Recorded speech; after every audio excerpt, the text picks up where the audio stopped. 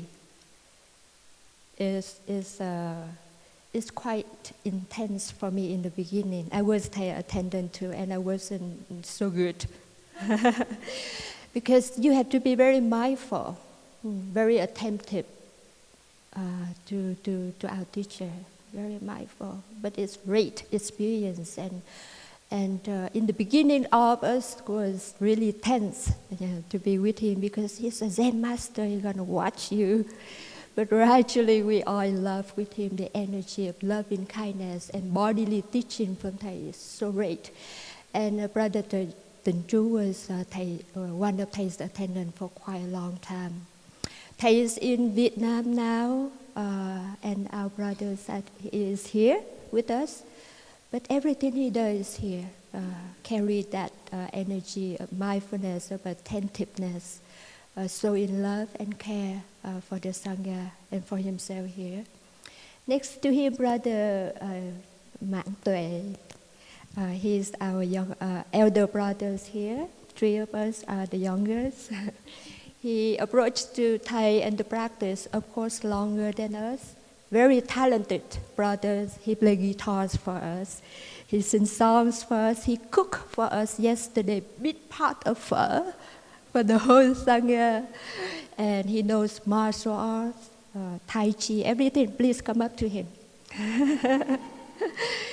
Next to me is Sister Phu Nghiêm. Sister Phu Nghiêm went to designing school of designing. So wonderful to be with her. When we talk, when we spend time together, you know, it's something in her mind, very creative, and she can show you the beauty of things around you. And me, I'm Sister Thang Nghiêm. Very happy to be around them. This morning we have Q&A. Q&A is the practice that for me, it's a time for us to exchange our concern, our practice, our point of views, our perspective. We have a chair here. If you have questions, children, teenager, the adult, just come up here, sit on the chair. The sister will invite one sound of the bell for us to breathe, to get in touch with the question that you have inside of you. And then tell us your concern. Tell us that something that in your mind that probably came up to you when you did meditation at home, when you practice at home, you have some question in your mind. Share with us. And we try our best to share with you what we learned from our teacher, what we learned from the Sangha, what we learned from our practice with you. And of course, it's not like this is the answer for you to take away, because our teachers say that you are the one who knows the best answer. You know who you are, you know where you at, you know the environment that you are in, you know people around you. But it's just our practice. It's just some sharing from our own practice and learning. And whatever you can take away, whatever you can take home to apply to better yourself in the practice, do that. If not, then just put it somewhere. It might come up and benefit us later on. And then for those of you who at home, if you have questions, you can raise your hand, and our tech team, the brothers, Brother Chỉnh Quang, Brother Pháp chứng Brother Trời Hồn Nhiên. We're so grateful to them. They're ready to take your question. They can unmute you so that we can hear you. Even though you're at home, but we can hear you here. Or you can write down the question and they will collect it and will pass it to us. By the way, we would like to take this opportunity to say thank you to T&H Foundation for offering us, for supporting us to establish a very good, updated Zoom system here. You at home, but you can still see us here. And the whole meditation hall, every move we make here, our friends can see at home. So let us have a wonderful time together. So we take turn. If you have questions, please come up here. Anything at all, please share with us. And we try our best to share with you. We don't want to pop us, but right now we're really waiting for the one right there. So please come up. Or at home, please communicate with us your question.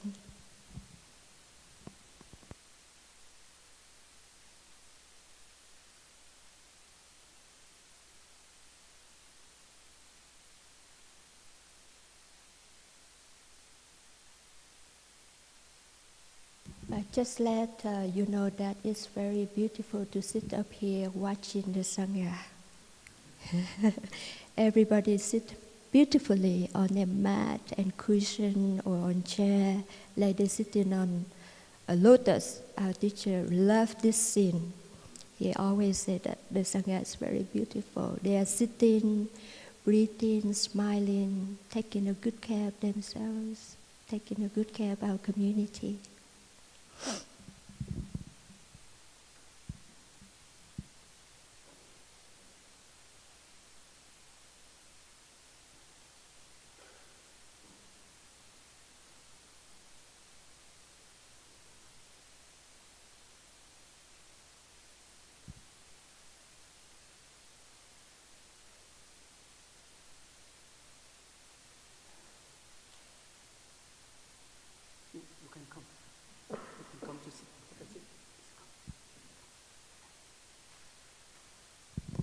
Thank you. You can sit behind the chair.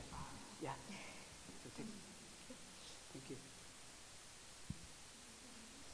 We will listen to one side of the bell. Okay.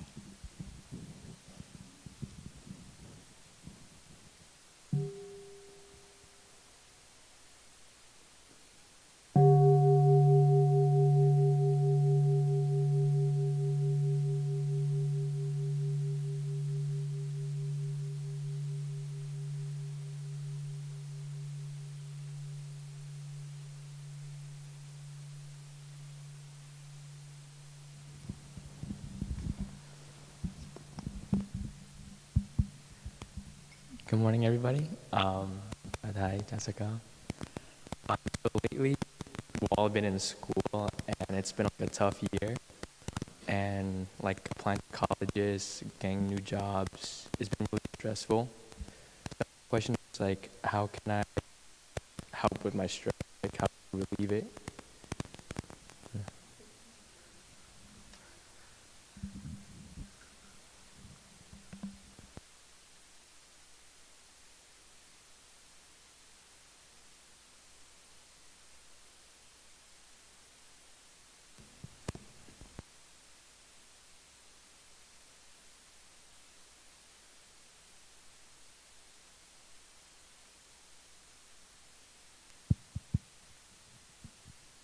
So, good morning, everyone.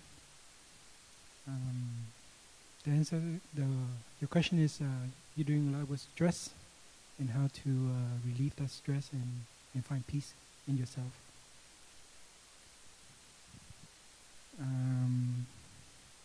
One thing is what you're doing right now is being here. You have the whole week, 7 days a week, but on a Sunday, he chose to come here instead of either going to a party or doing something that out of his fear.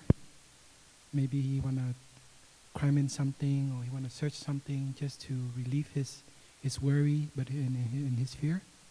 but instead he chose to come with his family, with his friends, and being here and just to be surrounded by the Sangha and just enjoy the practice, to immerse himself in this energy of calm and peaceful, and also to get away from the city is one of many ways you can relieve stress and fear in your life.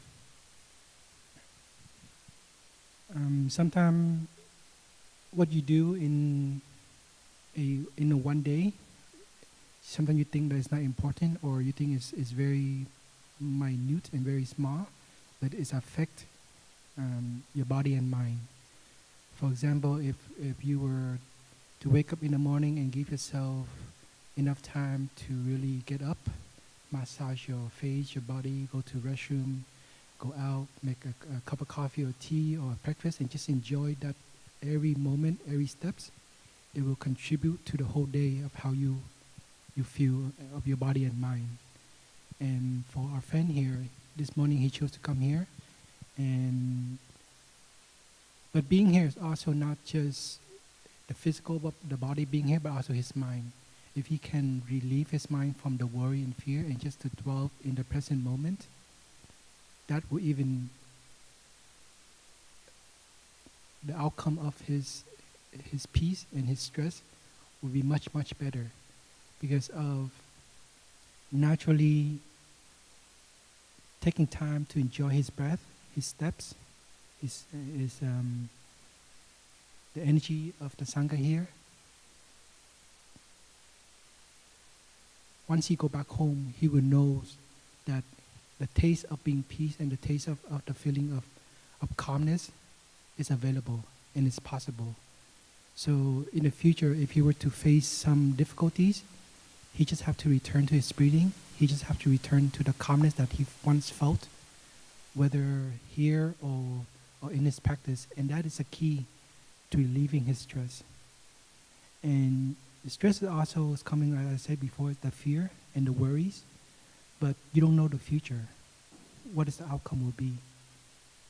The only thing you can face the future is to take care of the present moment. Do the thing that you need to be done in the present moment, one thing at a time. Take time, look deeply into it, and see that what is important for you now. If your body and mind are healthy and calm and with clarity, then of course when the situation comes, when the problem comes, you know how to deal with it. Of course, you cannot just sit there and expect that the outcome will be great. You have to do something, but doing it in a way that has understanding, has certainty, and also with brightness. You have to look into a situation. And so for the practice of a person in life is that take time of your life, take care of yourself, wake up early, do 5 or 10 minutes sitting, breathe in and breathe out.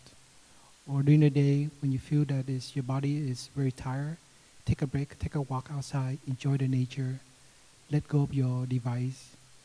Just enjoy the basic conditions of happiness that we all have.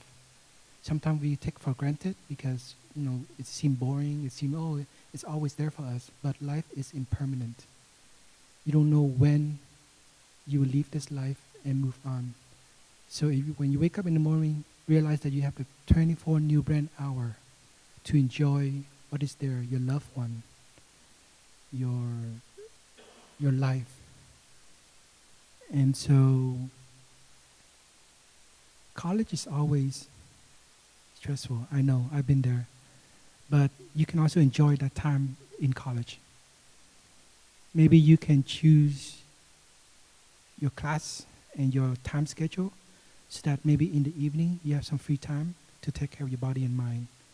You can choose classes during the weekday, and on the weekend you can go home, eat your mom's food, hang out with your dad, do something that you like, or hang out with your friend. So your future is in your hand, and also your practice in your hand. And whether stress or happiness peace, calm is also in your hand. You plan out in a way so that there is a balance between work, study, practice, and play.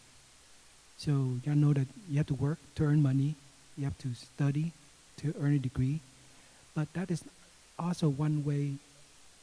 That's not just one way of life. Life is about enjoying life too. So if you can give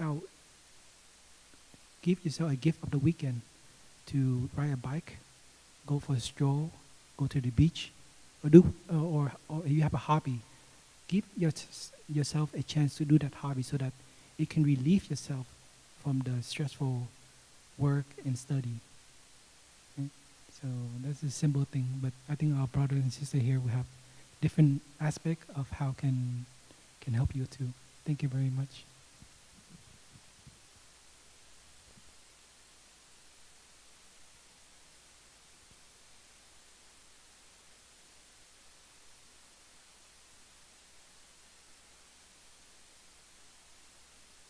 Good. Thank you. Okay. So you can return to your seat. Yeah. Thank you, Em.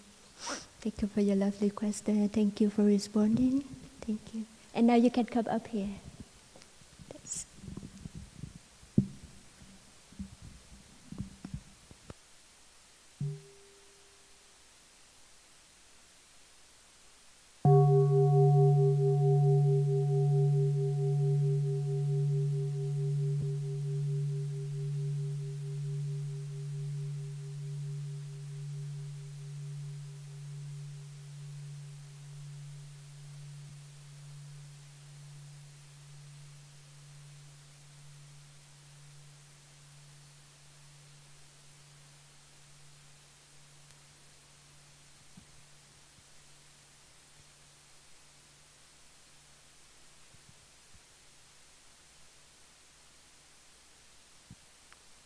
So I first had the privilege of visiting Plum Village in 2018. After I graduated high school, I saved up some money and took a year before starting college. And I had been interested in mindfulness, and so I had the privilege of visiting. But when I visited, it was more about just recentering a little bit. It wasn't about maybe some of the deeper questions that people can get at, or some of the other aspects of the teaching. And I've noticed a shift in really looking deeply. If I would make the analogy of the ocean and the wave, or of no coming, no going. And it has been it's like the one thing that can still bring me to tears at this moment, just to after such a period of searching, to finally have this space where there isn't necessarily a problem, has been something very powerful and very new. But I found that a lot of my old ways of sort of doing things have fallen away quite a bit.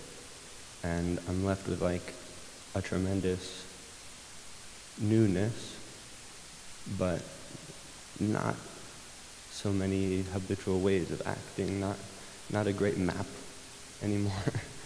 And I see at the deepest level, and maybe this isn't such a bad thing, but sometimes it can be very difficult. I'm wondering if you have any insights on continuing to live in this world, but maybe with a new perspective.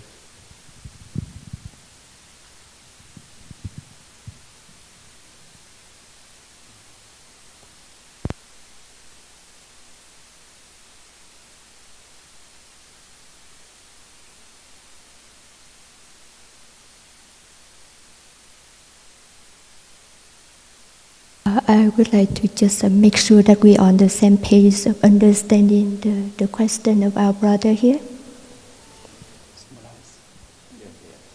Yeah. Summarize one question, one Yeah. sentence. Sure, one sentence.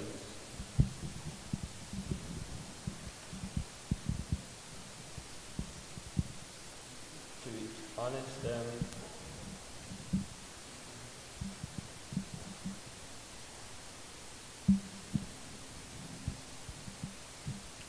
what does it mean to first touch this thing in your bones? And you go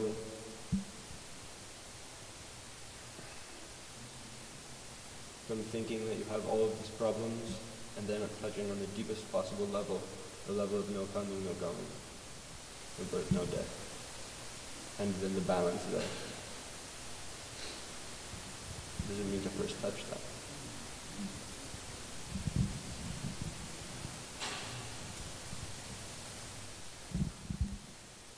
Dear Thầy, dear brothers, dear sister, thank you for your deep question.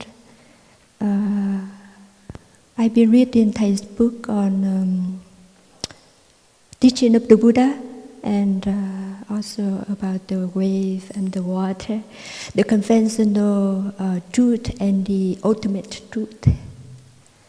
And of course, for those who are new,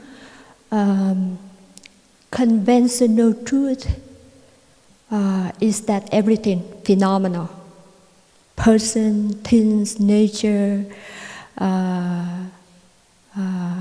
minerals, animals, everything that has name or notion or designation. We call it conventional.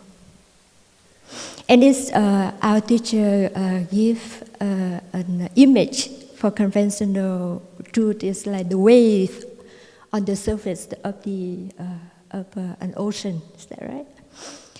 And ultimate truth is the deeper level, is the water that's so calm and still under, always there. And we call it ultimate truth. It's like our nature.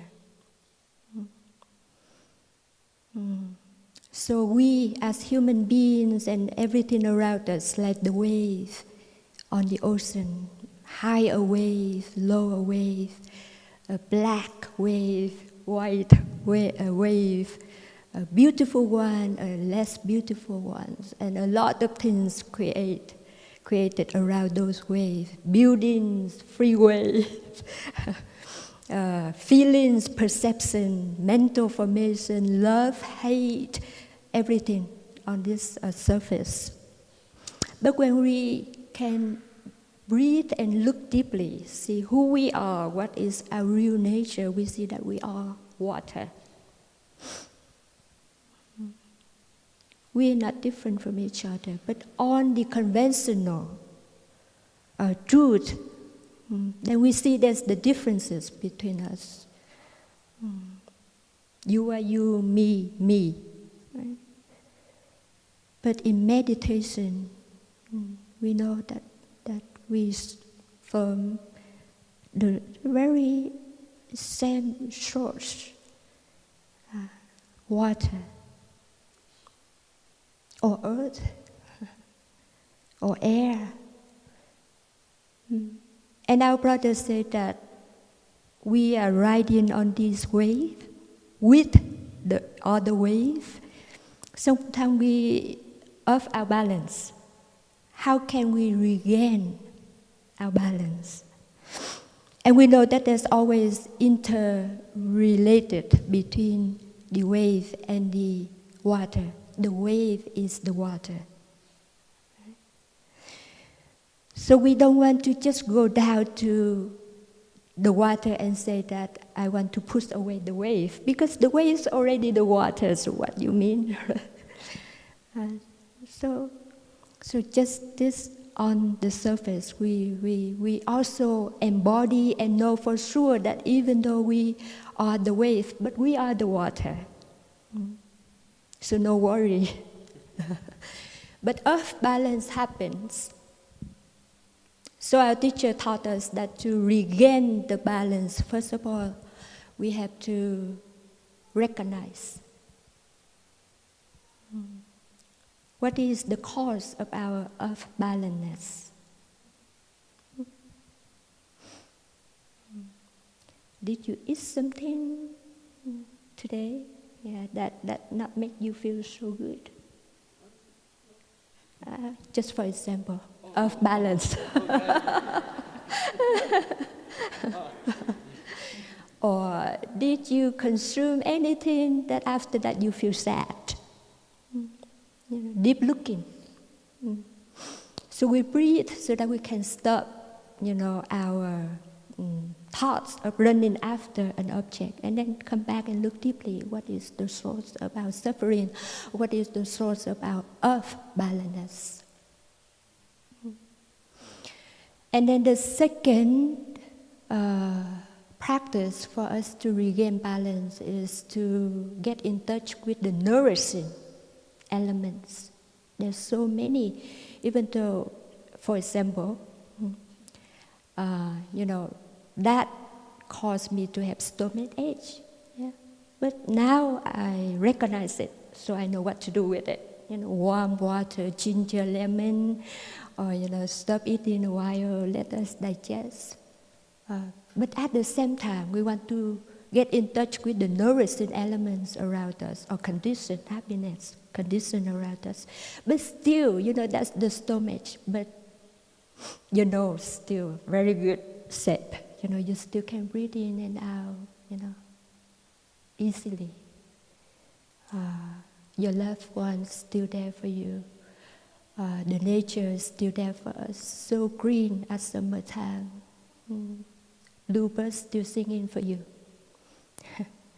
So the two, our teacher suggested, recognize and get in touch with the nourishing, healing elements inside of us and around us to regain balance. It's good. Thank you. If we have more to add.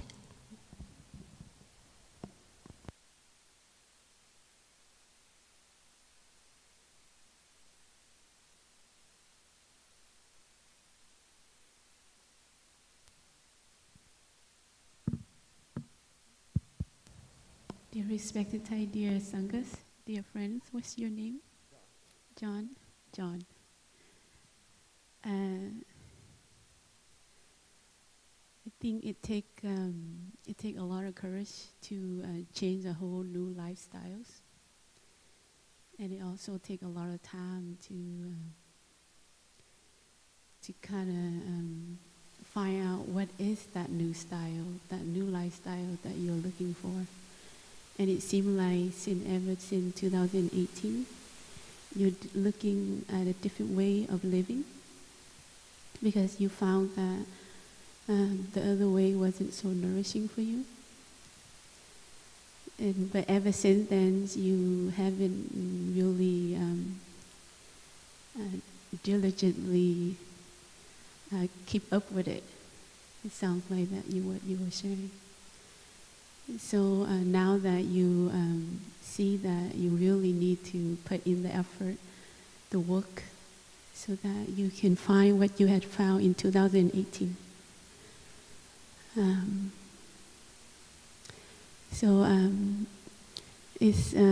It's going to take some time. That's from my experience. I see it's going to take some time, so that it's not like instant noodle or instant coffee. So take your time, and also it takes your time to investigate what is that new lifestyle that you're looking for. And yes, because sometimes some of the things that you're experiencing, that you might find that is that you might think that you like it might not work out for you. So I think to really search out, to be open, and have space in your heart to investigate what is it that you want, and what is it that nourishes you.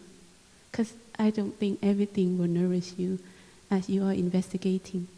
So you have to sort out what is it that nourishes you on this new path that you're looking for, and what is it that is not nourishing you. Then you will see that and so you want to go toward that nourishment path.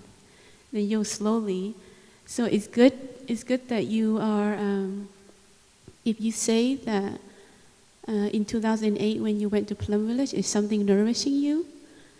So I think this could be one of the direction, because Blue Cliff Monastery is quite similar to Plum Village. So maybe you might be on the right path. But that's also something for you to experience.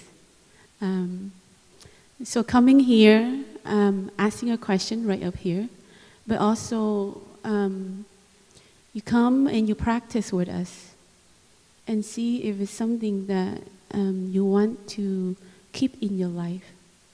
And then as you keep coming and coming, you see how we are, how we live, how we talk, how we play, how we eat.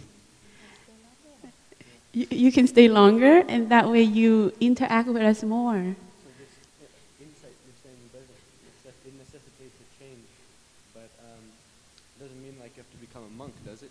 No. But just like, because it feels like all of this, like the way which you're acting, right, becomes, you see that it's not nourishing, and so it's about finding the right orientation. But there may be multiple. Like it's not as straightforward as you see this and you go and you sit for, just sit and that's all. But yeah. No, I don't recommend everyone become monk and nuns either. Because you see, we enjoy seeing you here, so it's not a path for everyone. But if in the future you find that it's your path, yes, then you will go. But what I mean is, it's a lifestyle that we're living. And if you come more and more, you might pick up something in that lifestyle that might work for your lifestyle. So that's what I mean. And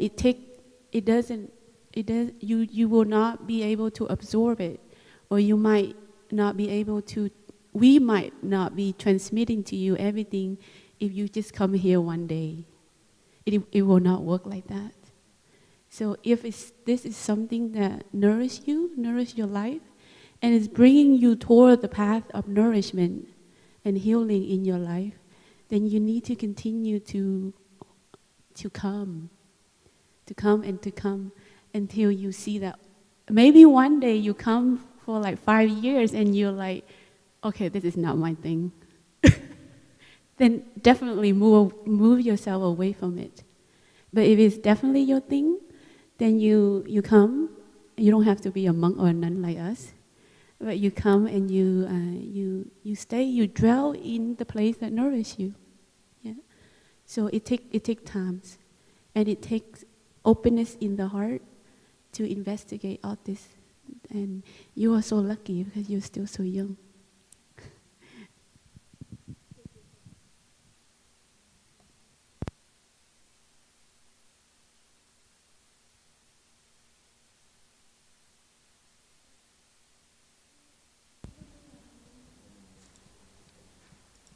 We have questions from our friends at home. So please, our brother, let us hear them. Sure. Good morning, dear community. We have Andre on Zoom, and he has a question, and now I read his question. Hello, my name is Andre from Chicago. Thanks so much for the opportunity to be here.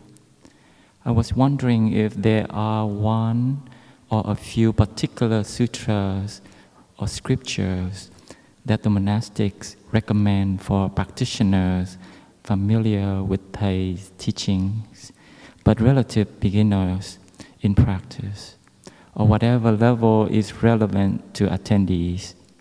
And if you have suggestions on how best to study and incorporate into practice. Thank you again, Andre.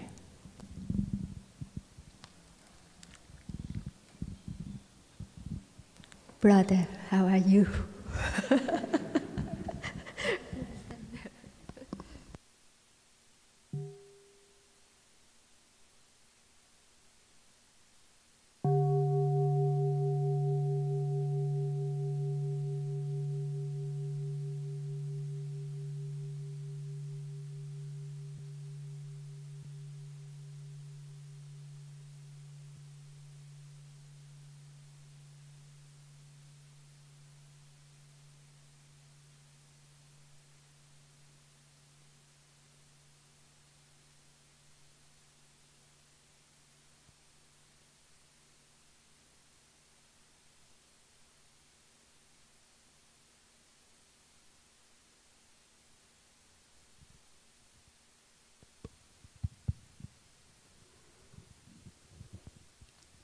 So, dear respected Thầy, dear Sangha, dear friends,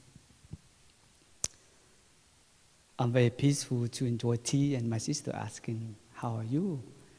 That is a wonderful question. Like, that question is like, how are you? It's like, yeah, it's not about the language. How are you? The body, but also how are you? In the mind too. And the practice of plumage is always focus about the mindful breathing and be present really about ourselves. And practice on mindful breathing, mindfulness is a basic practice in actually transmitted from the Buddha time. So I just, the most important depends on all of you. Each of us have a different views. But for me, for the monastics Sangha, for the whole life, the discourse on mindful breathing, the sutra on mindful breathing, that is essential sutra for everyone. And also that's also recommended for the beginners.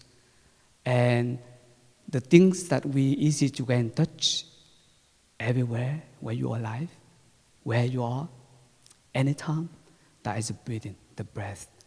So again, for when I sit in here, I enjoy my tea, right? I enjoy my breathing.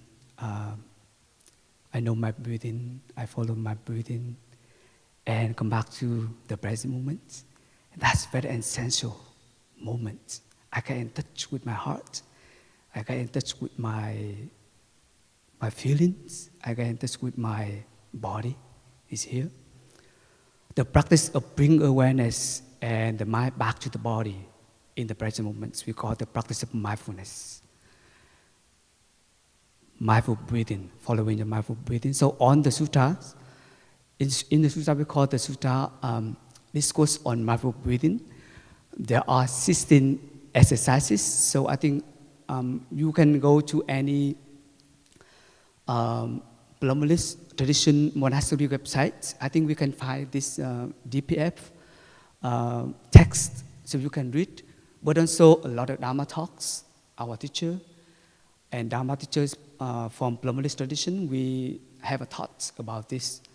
You can read anywhere. But the sutra and the teachings that I think from the friend Andre, you asking, so I just want to share with you.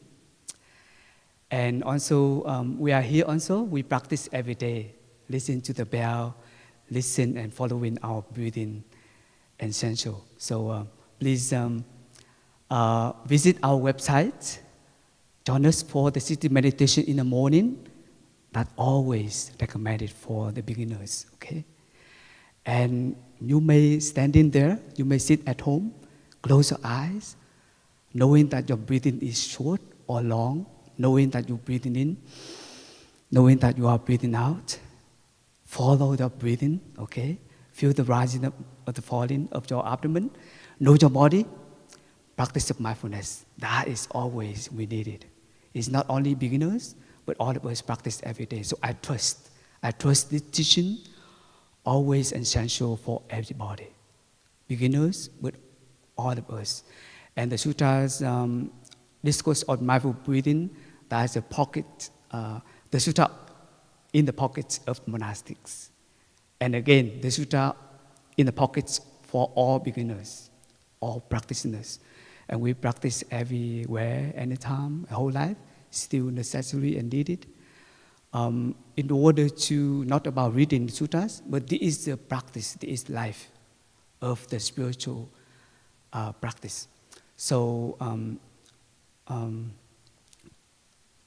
the sutra is discourse of mindful breathing, and the some Dharma talks and basic articles always on the website. So you can go to pluralist.org or bluecliffmonastery.org.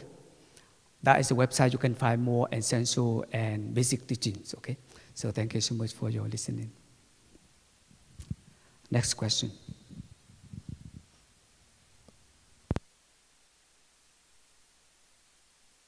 Just Brother Trần Trú and Phú Nghiêm, you have any book to recommend also alongside with Brother Mante? You good? Okay. Just my favorite book of Thai, The Sun My Heart. I was totally a lay. I didn't know any practice about meditation or even about the Sangha, about Plum Village or anything, and I approached the book called The Sun My Heart in one of the Vietnamese temple. And then I just took it with me, went to the tree, sit down under the tree, finished the book. Yeah. So if you can check that out. And of course there's so many books of Thai for the modern ones, how to sit, how to breathe, how to walk, a whole series of it. You can check it out also. Thank you.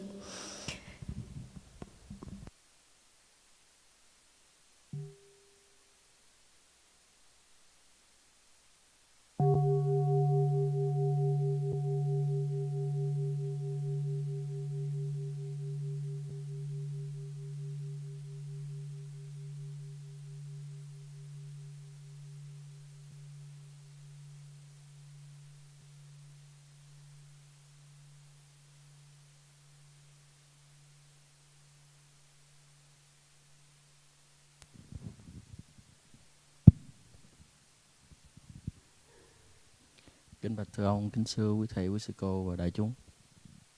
Cho con xin được nói tiếng Việt nha. Dạ,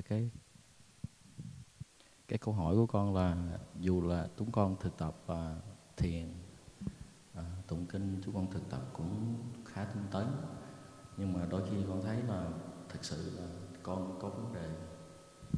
Even though we've been practicing diligently, sitting, chanting, but somehow we see that we still have problems. Cái vấn đề mà con thấy là con không có cái kiên nhẫn. I don't have patience. Đôi khi con thấy cái sự con bị mất kiên nhẫn với vợ con, các con. Sometimes I lose my patience with my wife. Ví dụ như là có children. những chuyện, ví dụ như có những chuyện con muốn nó xong trong giờ đúng như vậy, hoặc là cái kế hoạch mình chuẩn bị đi đâu đó, mà nếu mà bị trễ thì cái con hay bực mình, và con nổi giận. Sometimes we got planned to go somewhere and then it happened that we late and then I got angry.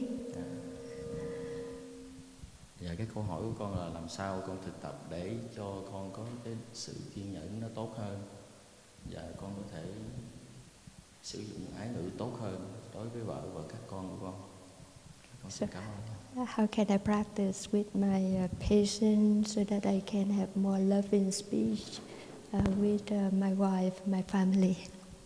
Cảm ơn Chúa nhiều. Thank you for your question.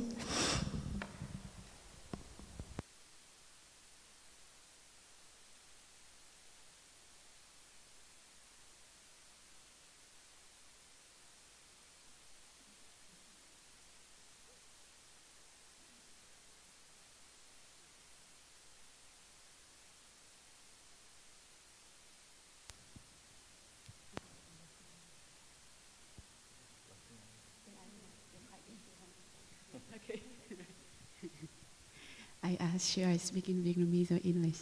But it's best we speak in English so that there's no translation needed. He also understands very well English.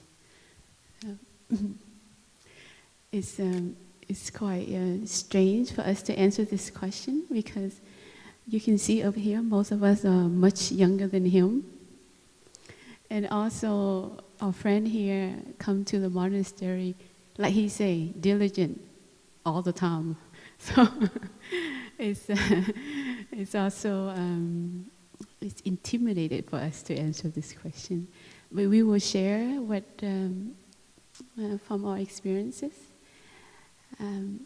It might be helpful, it might not be helpful. So I see that being patient is I'm still practicing with that. I feel is life after life practices. patient. And it's really about how to be patient with myself, how to be patient with my emotion, and also how to be patient with my, what is the other word? Patient with my requirement, my expectation. So those are a few patients that I really need to work with myself. My expectation, my requirement, my time management, my emotion. And I see when I'm able to calm all those patients inside of myself, is whatever is outside become easier. It's not necessarily that I'm always patient with myself in that term, but I know it's the way to go. I feel now is the only practice that I need to focus on, is to really be patient with myself, with all those aspects that I have inside of myself. And then eventually I see that a lot of things that's outside is very unnecessarily to respond to it. Like for example, if I also have this issue with people coming late. And so if people come late, because we live as a Sangha, everyone come at different time. And that is the reality. And so, as a practitioner, I have to be creative how to deal with that problem. If I come 15, let's just say if I come on time, and there are people that's coming 15 minutes late, how do I deal with that problem without expecting anything from that person? How do I deal with that problem so that I don't have so many emotions arising up in me, especially negative emotion, arise up in me so that I don't feel agitated when that person is coming 15 minutes late? Because I know that if I feel angry, I feel upset. If that person comes 15 minutes late, the only person that is really not in a good mood is myself. And it's not really that other person. So I see is about practicing being kindness to me, and it's about giving myself respect, not allowing those emotions to take over me. I think that's what it means to be respectful to myself, is to really take good care of myself so that those emotions doesn't take over me. So when that happens, I feel I'm respectful to myself. So that way, I feel I'm respected. And I don't need to be respected by other people, but I feel respected because I really respect myself for not allowing that to happen. So when I'm able to feel like that inside myself, I don't expect so much from the environment. Or at least I know I have less. I see that I have less as the time goes by. But but also is to recognize that sometimes when we practice, our lifestyle do change. But because we don't take the time to really to sit down and see the changes, even though it's very small, but if we don't take the time to see those small changes, we don't celebrate it. Because changes oftentimes it changes little by little, but sometimes our expectation is to have big change. It doesn't work out that way, I see in my life. But it does change small, but I will not be able to see those small changes unless I'm able to be calm, peaceful, and still, so that I can see those little changes. Otherwise, I would not see it. I would not be able to see it. And I see that my life, nothing happened. It's so dreadful. Nothing happened. After 10 years of practices, nothing happened. Why am I still practicing? But something did happen. Like, for example, if I don't see you for 2 years, I see there are changes in you. But I think for individual, for us, myself, I am not able to see it because I'm with myself all the time. So I see it's very important to take time to really look into what has changed in your life. I'm sure many things has changed in your life in the past. You probably come here more than 10 years already. The past 10 years. And we need to sit down and see, wow, what had we done? This has happened, that has happened. And then celebrate it. Celebration does not mean like that. I mean like throw a holiday party, you know. But to me, celebration means sitting down, drink a cup of tea, and really be proud of myself. Like, oh, I did that. That happened in my life. Look at my kid. They look so happy, although sometimes they complain. But they look so happy, you know. And that is a celebration to me. So I think from time to time in my life, I do that. I really just sit down and be calm and celebrate my own life and really look that, my life is going good. I think your life is going good.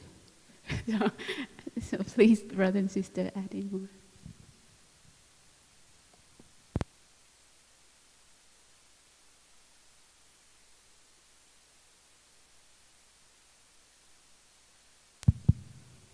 So, dear Sangha, dear Uncle Thaw, so I just add a little bit more because I know you and your family very well. Feel so touched and so moved to see that you see the first young man, he came to ask a question. That's the oldest son of him. So it's beautiful, huh? It's like father come up to ask a question, the son come up to ask a question. It means you are very open and you trust the practice. You're on the path. So whatever you trust the practice and you're on the path, you have opportunities. Okay? Everything that happens for us to practice. And when I look at your wife down there, she's just smiling, but also inside of your eyes, there's something you want to say, right? There's something. Có muốn nói gì không? No. There's something, I don't know about like, you know, it's, oh my God. Yeah, darling, you maybe you accept, you get upset with me sometime, and you don't have a time to share with me, or we need to have enough time to sit, have a tea quietly, or we don't have a time to practice deeply about listening each other. The first question about the wave and the water, I think sometimes the moments that if you see that you talk, okay, you see that your wife is myself. Myself is also her. So you see wife in husband, husband in wife, mother in father, father in mother. You are her and she is you. And if you touch that moment, everything will be fine. So remember the teachings of the wave and the water. The things of the families, sometimes we want to get that, you want that things, for example, want to organize a trip, okay, for the whole family. And if we have that trip, our family could feel very happy.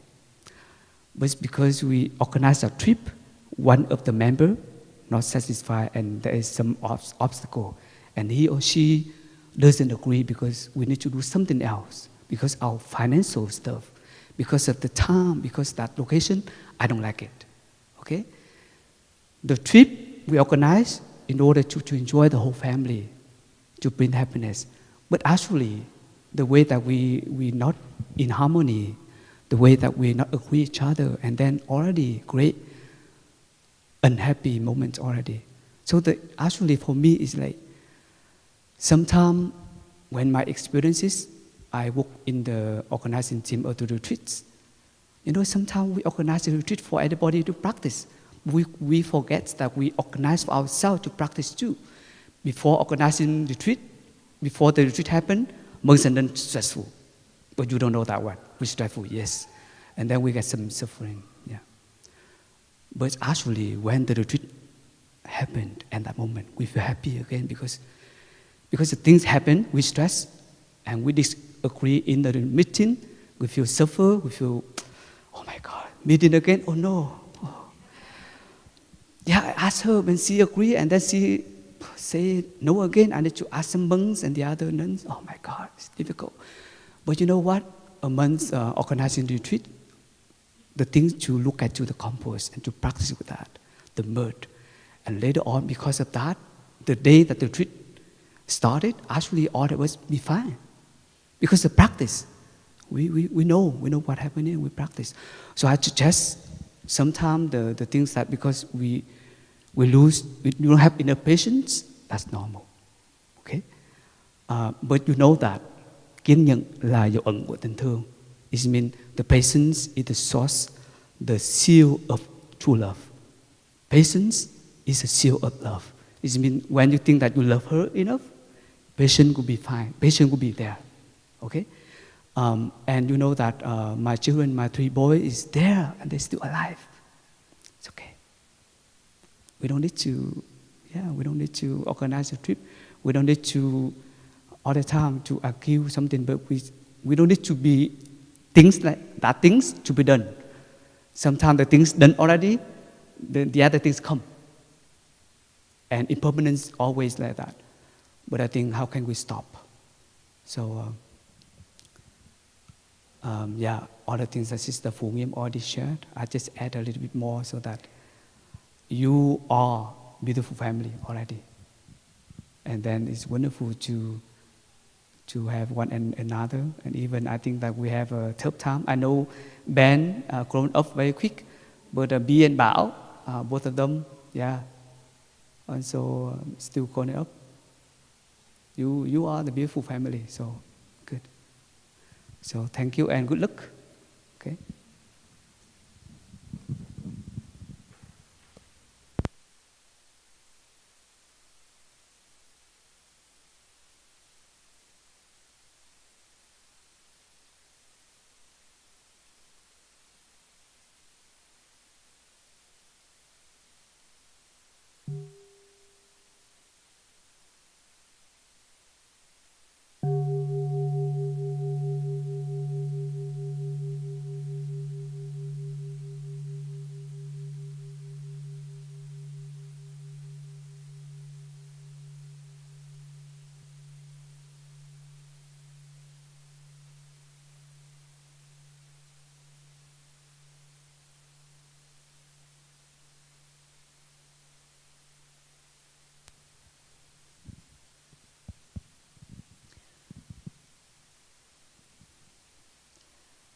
Thai Dear Sangha, had a lot of caffeine because I had a long trip, so I'm very shaky, so I apologize if my voice is quaking.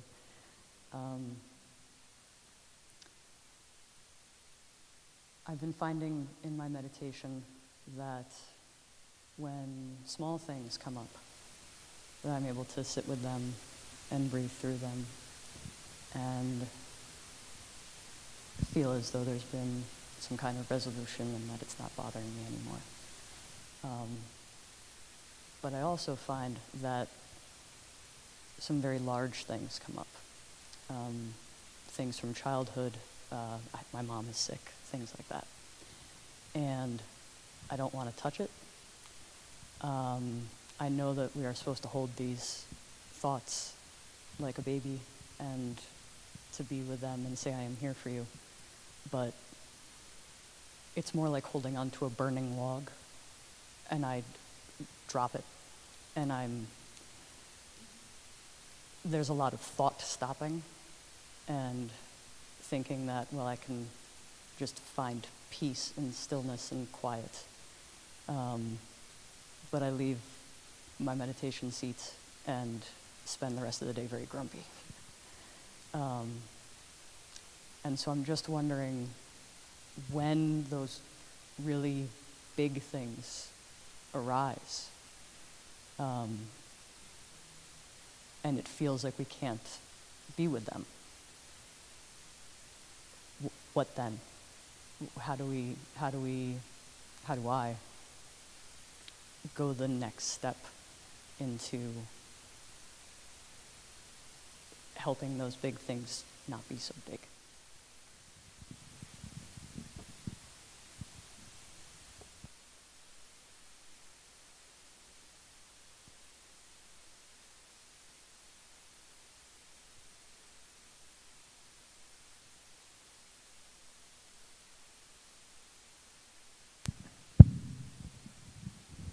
So, dear Thai Sangha, thank you for your question. You said that there are some past suffering that is like a burning log, and you just drop and let it go. But if you let it go, then it will soon will burn out, and it will stop itself. But then you will always find that you will hold that burning log again. So instead of throwing away and neglecting it and thinking that you just forget about it, but you know that in the practice of meditations, it's always there in your deep consciousness. And even though you're trying to forget it now, but tomorrow, next week, next month, when the condition is sufficient, it will come up again. Whether it's you hear something, you see something, you touch something, or you experience something from the media, from a conversations, or even looking at an object or a person, it will always come up again. And so if at that moment you see that meditation, when you're sitting down on your cushion, closing your eyes, might not help you hold that suffering as a baby, maybe change a different way. Maybe go make yourself a cup of tea, find a place that you always feel relaxed, and while drinking that tea, bring that situation up. And if you cannot do it inside your mind, bring out a piece of paper and write and make it some column. What is the condition that has made this suffering becomes? Why I am still holding on to it? Is there a fear, a worries that I don't want to let go? If I were to let go, then ask myself, who am I?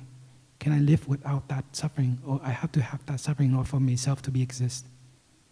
And then the third column is, what can I do to make that situation better? For example, Thais gave a story about a war veteran that when he was in the war, he put gunpowder in sandwiches for the children to eat and die. And he lived with that suffering for so many years. But Thai told him that instead of holding on to that suffering, go help many children now. You have the capacity. Give them food, give them love, give them the chance to know that there are a person in their life that care. So he was able to, over time, he able to overcome his suffering and his fear because of helping so many children, and the love that he received from a smile, from their tears in their eyes, that cured that suffering that he'd been holding on for so many years. So for yourself, whether that suffering has been so much, so big, but there's always an outcome, and always there thing you can look into it and to untie that knot that's been holding on to you. And you've been coming here with us, practicing with us, and you know that the practice in breathing, walking, sitting, eating, all the practices will contribute slowly as a stepping stone for you to untangle all that knots that you've been holding. And as the earlier question is that the patience, you have to have faith in the patient that everything is possible. Doesn't matter how big it is, but if you give yourself time and look at a different angle, you can always solve it. And as I said earlier, if the cushion and the closing eye doesn't work, find a different way. Take a walk, bring it up. But don't expect to have it the right answer right away. It will take time. And also during the time that you are trying to solve that problem, nourish yourself with a different way of living, through eating, the living style with the right diligence, the right livelihood, the right mindfulness, concentration, like the eightfold path. Go deeper into the practice so that you can nourish yourself in terms of your body and mind. You can nourish yourself. Stop maybe if the media is too much for you, let go of the media. If the news of the world is so much, let go of that. And do something that is nourishing you, whether it's that planting a tree, planting a flower, cooking a great meal, or spending time with a friend that is needed. Do the different things that it will help you to relieve and to relax your body and mind, so that when it's ready, tackle that situation, and you have all the momentum, you have all that willingness that, okay, I'm not afraid. I can take it, I can do it. But it will take time. A burning log, when it's burned, take out a fire extinguisher and spray it. And that fire extinguisher is your mindfulness, your concentration, your insight that you're spraying onto that burning log. Yeah? So I hope that it will help you, but do take care of yourself first. Deepen your practice. Deepen your walking. You can do it. Thank you.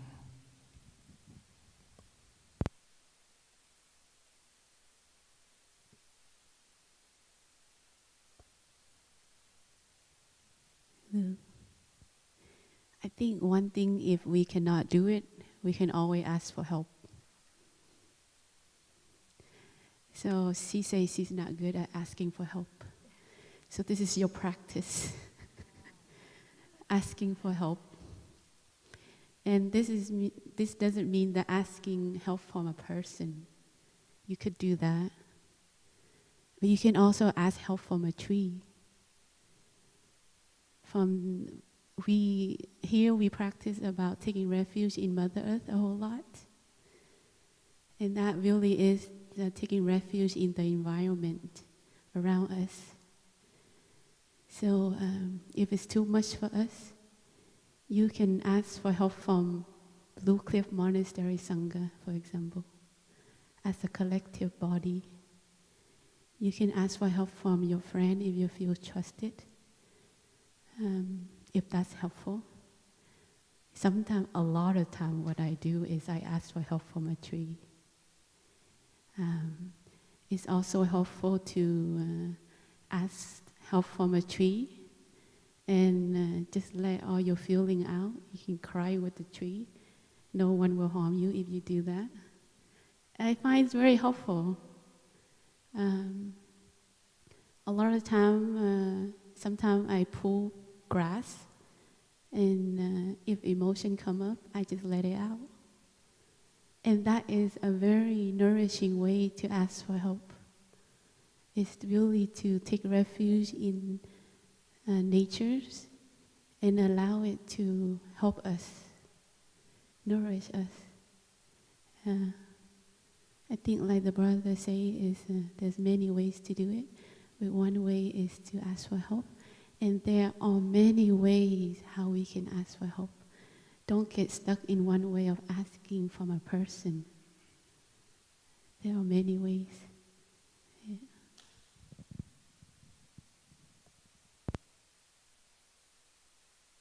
And dear sister, since you are our last friends who ask questions, so I just would like to add that our teachers say that the practice needs to be fun, happy, flexible, and healing. Okay, so sometimes when large, big things arises, our teachers say that we need to first of all say hello. I acknowledge you, big.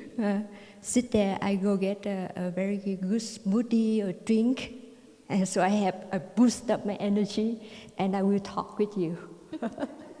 So take a good care of yourself. Have more energy, we all deepen our and strengthen our practice of mindfulness concentration, and we can look to the big thing together.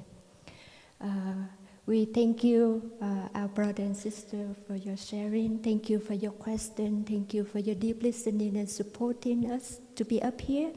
Thank you those who are at home to watch us, to give us questions and listening to us. And we still have more activity to enjoy.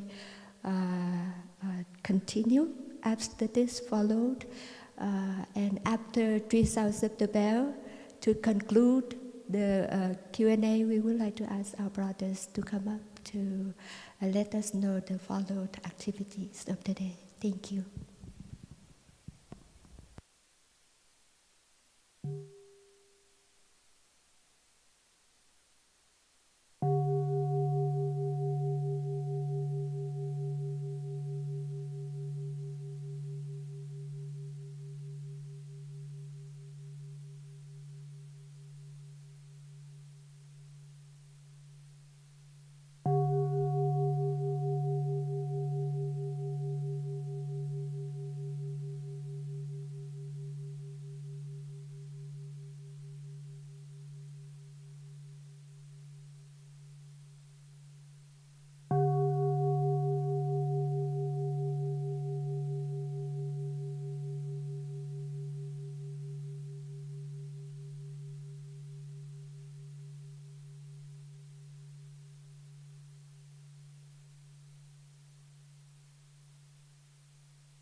So good morning, dear Thầy, dear community.